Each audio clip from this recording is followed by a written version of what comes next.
డిఎస్సిపై కూటమి సర్కార్ రోజుకొక అప్డేట్. డిఎస్సి సిలబస్ మార్పుకే మొగ్గు చూపుతున్న ప్రభుత్వం. మరో వారం రోజుల్లో డిఎస్సి సిలబస్ కు సంబంధించి క్లారిటీ. దీనిపై కూటమి ప్రభుత్వం స్పందన ఏంటి? తెలుసుకునే ముందు వీడియోని లైక్ చేసి మా ఛానల్ ని సబ్స్క్రైబ్ చేసుకోండి. డిఎస్సి సిలబస్ మార్చే అవకాశం ఉందా?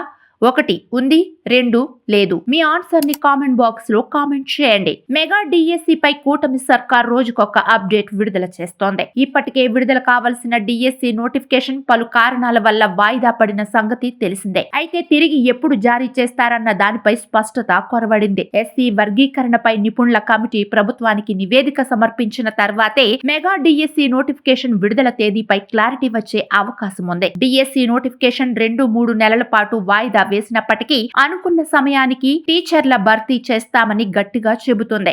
ఇదిలా ఉంటే ఇప్పటి వరకు ఏపీ విద్యాశాఖ డిఎస్సి సిలబస్ కి సంబంధించి నిర్దిష్ట ప్రకటన జారీ చేయలేదు. పాత సిలబస్ ప్రకారంగానే డిఎస్సి నిర్వహిస్తామని గతంలో చెప్పినప్పటికీ తాజాగా ఈ నిర్ణయంపై యూటర్న్ తీసుకుంది. డిఎస్సి నిర్వహణకు కొంత సమయం పట్టే అవకాశం ఉన్నందున అభ్యర్థుల సన్నద్ధత కోసం ముందుగా సిలబస్ ను విడుదల చేయాలని ప్రభుత్వం నిర్ణయించింది. మరో వారం రోజుల్లో డిఎస్సి సిలబస్ కు సంబంధించిన ప్రకటన విడుదల చేయనుంది. డిఎస్సి నోటిఫికేషన్ కంటే ముందుగా సిలబస్ ను విడుదల చేయాలని మంత్రి నారా లోకేష్ కు ఎమ్మెల్సీలు వినతి పత్రం సమర్పించారు. దీనిపై స్పందించిన మంత్రి లోకేష్ ఈ మేరకు నిర్ణయం తీసుకున్నారు. దీన్ని బట్టి చూస్తే మెగా డిఎస్సి నోటిఫికేషన్ మరింత ఆలస్యమయ్యే అవకాశం కనిపిస్తోంది. నవంబర్ 6న నోటిఫికేషన్ విడుదల కావాల్సి ఉండగా ఇటీవల సుప్రీంకోర్టు ఎస్సీ వర్గీకరణ చేపట్టాలని రాష్ట్ర ప్రభుత్వాలను ఆదేశించింది. దీంతో ఏపీ ప్రభుత్వం రిటైర్డ్ ఐఏఎస్ అధికారి రాజీవ్ రంజన్ మిశ్రా నేతృత్వంలో ఏకసభ్య కమిషన్ ఏర్పాటు చేసింది. ఎస్సీ వర్గీకరణ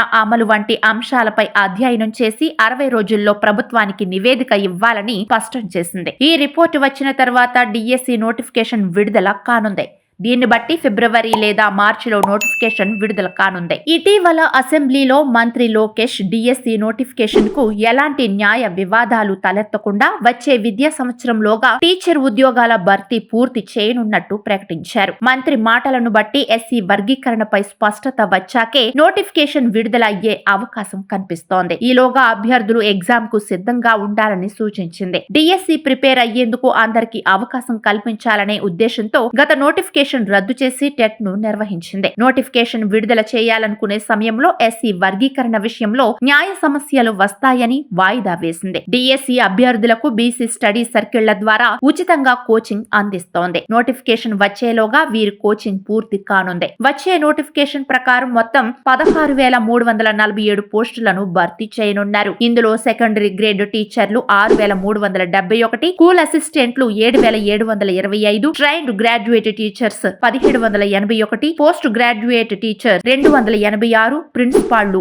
52, వ్యాయామ ఉపాధ్యాయులు 132 ఉద్యోగాలు ఉన్నాయి. గత ప్రభుత్వంలో డిఎస్సి 2024 నోటిఫికేషన్ 2024 ఫిబ్రవరి 12న నిరుద్యోగుల్ని మభ్యపెట్టడానికి ఎన్నికలకు ముందు 6,100 పోస్టులతో నోటిఫికేషన్ ఇచ్చారని లోకేష్ చెప్పారు. గత వైసీపీ ప్రభుత్వంలో డిఎస్సి ద్వారా ఒక్క పోస్టు కూడా భర్తీ చేయలేదన్నారు. టీడీపీ, జనసేన, బీజేపీ కలిసి గెలిచిన వెంటనే మెగా డిఎస్సికి సంతకం చేశారని దానికి కట్టుబడి ఉన్నామన్నారు. ఉపాధ్యాయ నియామకాల్లో వయోపరిమితి పెంపు డిమాండ్ను పరిగణలోకి తీసుకున్నామని, దీనిపై అన్ని శాఖల మధ్య ఫైల్ సర్క్యులేషన్ లో ఉందని, ఎంత వయోపరిమితి పెంచుతామనేది స్పష్టత రాగానే ప్రకటిస్తామని అన్నారు.